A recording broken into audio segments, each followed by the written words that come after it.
बिस्मिल्लाहिर्रहमानिर्रहीम। अस्सलाम वालेकुम नाज़रीन मोहतरम, जैसा कि आप लोगों को मालूम है कि आज हम आपको गुज़िश्ता हफ्ते और आने वाले हफ्ते की सऊदी एम्बेसी वीज़ा स्टैंपिंग की मुकम्मल डिटेल आपके साथ शेयर करेंगे। अगर हम गुज़िश्ता हफ्ते की बात करें तो गुज़िश्ता हफ्ते में पीर से लेकर जुमे तक 10 पासपोर्ट रोज़ाना की बुनियाद पर जमा हुए और इस हफ्ते वो जो स्पेशल ड्रॉप बॉक्स था उसका भी खात्मा हो गया। स्पेशल ड्रॉप बॉक्स इस हफ्ते बिल्कुल भी नहीं गया और नेक्स्ट वीक में भी स्पेशल ड्रॉप बॉक्स जाने की उम्मीद नहीं है। स्पेशल ड्रॉप बॉक्स में बहुत ज़्यादा पासपोर्ट निकल रहे थे और एम्बेसी के बाहर काफ़ी उसने रश रिड्यूस कर दिया था।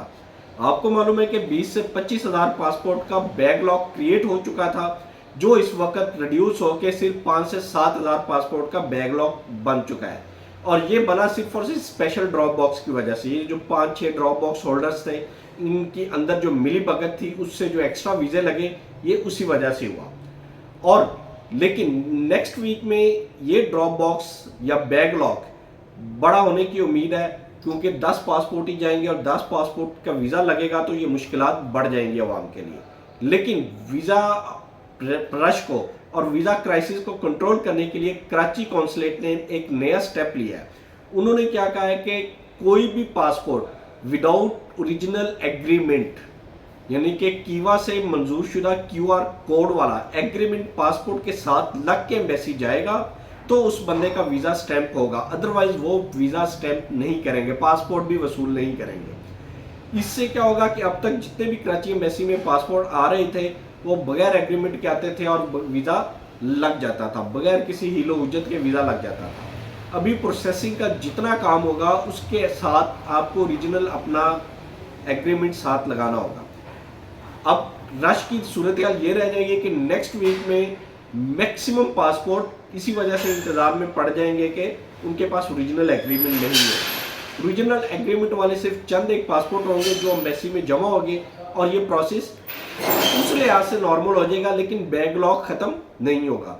डेफिनेटली जब लोग अपने एजेंट्स को या सऊदी अरेबिया में कफीलों को कहेंगे कि हमें ओरिजिनल एग्रीमेंट बना के दें, उसमें मैक्सिमम 1 वीक लग जाएगा।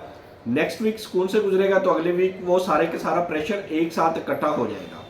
अगर हम डिमांड की बात करें, जिस तरह डेलीगेशन और इंटरव्यू होते हैं उसमें जो आएंगे पासपोर्ट, उनका डिमांड लेटर और एग्रीमेंट, इंडिविजुअल एग्रीमेंट, वो भी साथ लगेगा। इसके साथ साथ एम्बेसी की तरफ से आज जो लेटर जारी किया गया वो भी हम आपके साथ शेयर कर देंगे कि उसमें इन्होंने जो एग्रीमेंट की डिमांड किया है वो किस तरह से किया है। ये आपने देखा होगा कि लास्ट वीक कीवा में कॉन्ट्रैक्ट सिस्टम में जो अपग्रेडेशन हुई है ये उसी का ही तसलसल है। ये नहीं कि इन्होंने ये बैकलॉग की वजह से ये शर्त लगाई है, ये कीवा में अपग्रेडेशन के साथ साथ जो कॉन्ट्रैक्ट किया जा रहा था और बाद में बंदों को पाकिस्तान में और कॉन्ट्रैक्ट करवाते थे, सऊदीया में और करवाते थे। अब ये उन्होंने इन तमाम चीज़ों को कंबाइन करके सेंट्रलाइज ऑनलाइन सिस्टम बना रहे हैं, जिसके तहत ये तमाम एग्रीमेंट पहले पाकिस्तान में होगा, सऊदीया में भी वही होगा। अक्सर आपने देखा होगा कि लोग पाकिस्तान में सैलरी 1200 बताते हैं, उधर जाके 1000 निकलती है। इन्होंने ऐसी चीज़ों को ये ओवरकम करने के लिए और रिड्यूस करने के लिए ये सारा सिस्टम मुतारफ करवा रहे हैं, जो कि एक खुशाइन बात है। अगर हम ओवरऑल सिनेरियो वीज़ा स्टैंपिंग की देखें तो नेक्स्ट वीक में भी वही खांचा सिस्टम चलेगा, 10 पासपोर्ट का कोटा जाएगा और कोई बेहतरी आने की उम्मीद नहीं। इसमें कोई ठंडी हवा कहीं से भी नहीं आ रही, ना तो किसी भी मिनिस्ट्री की तरफ से, ना प्यूपा की तरफ से, ना सऊदी एम्बेसी की तरफ से। लेकिन एक बात जो डिस्कस की जा रही है कि उम्मीद जाहिर की जाती है कि नेक्स्ट वीक में कौंसलर जनरल जो कराची कौंसलेट को हेड करेगा वो पाकिस्तान पहुंच जाएगा और उसके आने से एटलीस्ट कोटा सिस्टम वो ख़त्म कर देगा, शराइत मुश्किल कर देगा, ओरिजिनल डॉक्यूमेंट्स की रिक्वायरमेंट बढ़ा देगा और रिक्वायरमेंट ज़्यादा होने से डेफिनेटली पासपोर्टों की तादाद कम हो जाएगी। जो जमा होने वाले पासपोर्ट हैं उनकी तादाद कम हो जाएगी, जिसकी वजह से कोटा सिस्टम को अनलिमिटेड करके नेक्स्ट टाइम इसको बेहतरी की तरफ लेके जाया जाएगा। लेकिन ये उम्मीद जाहिर की जा रही है, अगर तो कौंसलर जनरल आ जाता है तो उम्मीद है बेहतरी आ जाएगी। अगर कौंसलर जनरल पुराने वादों की तरफ पाकिस्तान पहुँच ही ना सका और चार्ज ही ना उसने संभाला तो ये सारी की सारी मुश्किलात मजीद अबतर हो जाएंगी। खांचा माफिया ऑलरेडी सरगर्म है और उनको एक और बहाना मिल जाएगा एग्रीमेंट का। ये इसी बहाने पे मैक्सिमम बंदे का खून निचोड़ने के लिए तैयार हो जाएंगे।